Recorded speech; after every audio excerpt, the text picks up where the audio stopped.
Today, we're diving into a pretty profound idea. What if the key to changing everything on the outside isn't about fighting a war on the inside, but actually mastering your inner world? Let's unpack how that actually works. And we're going to start with this big, bold statement. The idea here is that your internal emotional state isn't just you reacting to life, it's literally creating the life that's about to happen. Your feeling is the cause and your reality is the effect. Simple as that. So here's our game plan for today. We'll start with why feeling is reality. Then we'll hit a common roadblock, the pitfall of observation. We'll show you how to shift from forcing to allowing, and then tackle a really big one, the powerful cycle of desire. We'll learn to transmute, don't suppress that energy, and finally, put it all together to create your new identity. Okay, so what on earth does it mean that feeling is reality? Well, the source material puts it this way. Manifestation is the frequency resonance of self-approval. I know that sounds a bit technical, but all it really means is that your reality tunes itself to what you truly deep down feel you are, what you feel you deserve. So if you feel wealthy, you are wealthy, even before the money shows up. And this whole process is guided by a really fascinating idea: borrowing the false to cultivate the true.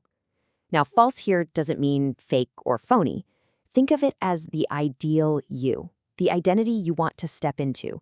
By acting, thinking, and feeling from that ideal self, you actually nurture it and grow it into your real lived experience. Right. But as soon as we start talking about focusing on our feelings, a huge red flag goes up for a lot of people. It brings up a very real, very practical fear. And it's a totally valid question, isn't it? I mean, if I'm feeling down or broke or lonely, and you're telling me to observe that feeling, won't I just get stuck in it? Won't that just make everything worse and send me into a spiral? Well, here's the thing. The answer isn't about if you should observe your feelings, but all about how you do it. The method you use changes absolutely everything. And the solution lies in this huge shift in perspective. You have to move away from trying to force yourself to feel good, and instead move into a space of allowing and then gently choosing where you put your focus. Just look at the difference here. The wrong way, the one that leads to feeling worse, is all about judgment. You feel sad and then you beat yourself up for it, telling yourself, I shouldn't feel this way, I should be positive. It's like you're giving your own emotions a bad performance review, and that fight is exhausting. The right way, though, is about neutral awareness. You just notice the sadness is there without judging it, and then you gently, consciously choose to focus on a different feeling. I love this analogy. Imagine you're in a room full of furniture. Some of it you don't like. Now, the wrong way is to try and violently throw that ugly couch out of the room. It's a huge struggle. The right way is to simply acknowledge all the furniture's there, the good and the bad, and then you just gently turn your attention and your focus to your absolute favorite chair. You're not fighting anything, you're just choosing. Okay, so that's how we handle our day-to-day feelings. But what about the really big stuff? What about when it's not just a passing emotion, but this overwhelming urge, this powerful cycle that feels totally impossible to break? And maybe you know this cycle all too well. You build up this incredible amount of life force energy. It gets so intense that it creates this powerful urge. And when you act on it, maybe you get some temporary relief. But it's followed by this wave of regret and self-blame, which totally drains you. And then the whole dead loop just starts all over again. So how do you get out? Well, the way out isn't to fight that energy. That's a losing battle. The key is to do something totally different, a radical reframe. You're going to transmute it. You're going to redirect it, not suppress it. So how do we actually pull this off? It really boils down to 3 key steps. First, we redefine who we are. Second, we redirect that powerful energy. And third, we start living from the feeling of our goal already being accomplished. All right, step 1 is without a doubt the most critical piece of this puzzle. You have to change your identity. You are no longer a person who is struggling. That whole identity is built around the problem.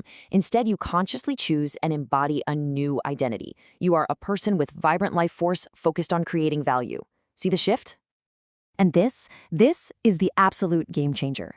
That exact same feeling, that signal that used to mean, uh-oh, I'm about to relapse, that feeling of being full of energy, gets completely reframed.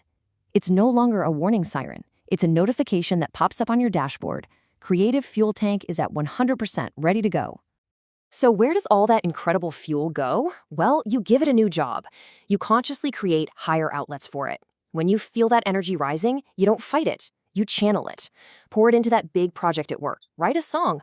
Go for a killer workout. Deepen your meditation. You give the energy a better, more constructive purpose. So let's put it all together. Let's see what this new path actually looks like when you put it side by side with that old, painful loop. It really shows you how you can create a completely new reality. Just look at these two paths. It's night and day, right?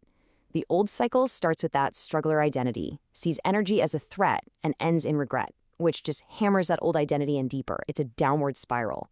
But the new path, it starts with a creator identity, sees that same energy as a gift, and leads to actual achievement and joy. And guess what? That success just reinforces your new, powerful identity. It's a beautiful, upward spiral.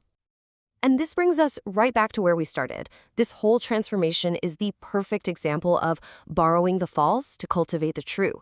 You start by borrowing the feeling and identity of the ideal person you want to be. And by making choices that line up with that ideal, you literally grow into them. You make it your truth. So we'll leave you with this one question to think about. Just for a moment, forget about the struggle. Forget about the past. Just ask yourself this.